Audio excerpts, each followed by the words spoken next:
How to fix your Fire Kirin account suspension. If your Fire Kirin account has been suspended, it can be frustrating. Fortunately, there are the steps you can take to resolve the issue and regain the access. Here's a quick guide to help you through the process. First, understand why your accounts may be suspended. Common reasons include violation of the platform's terms of service, suspicious activity, or even a payment issue. Reviewing the notification you have received regarding the suspension can provide you insight into the specific reason. Next, the first step to resolving the issue is to reach out Fire Kirin's customer support. Navigate to the official Fire Kirin website or app and look for the option called Contact Us or Support section. For that, what you have to do is you can see a three-step line over here. Simply tap on it and you can see an option for contact.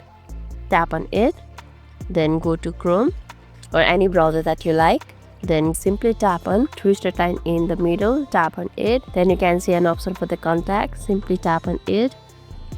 Then you will be taken to this type of interface which says get in touch with the Fire Kirin. Now fill all this information, your first name, last name, phone number, email and message. After filling all of them, simply tap on get in touch with the Fire Kirin. Then the Fire Kirin team will get in touch with you. While waiting for the response, check your email for the communication from Fire Kirin. Sometimes additional verification steps or information may be requested to assist in the review process. If you believe the suspension was a mistake, gather any evidence that supports your case, such as screenshots or transaction record. Presenting this information can help expedite the review of your account. Lastly, be patient, and responding to support queries promptly can help you get your request at the forefront. Once your account is reinstated, make sure to follow the platform's guidelines to avoid the future suspension. Following these steps can help you get your Fire Kirin account back in action, stay informed and proactive, and you will be gaming again in no time. So that's all for today's video, and if this video made your day a little bit easier, don't forget to like and subscribe for more amazing tips. Thanks for watching and see you in the next video.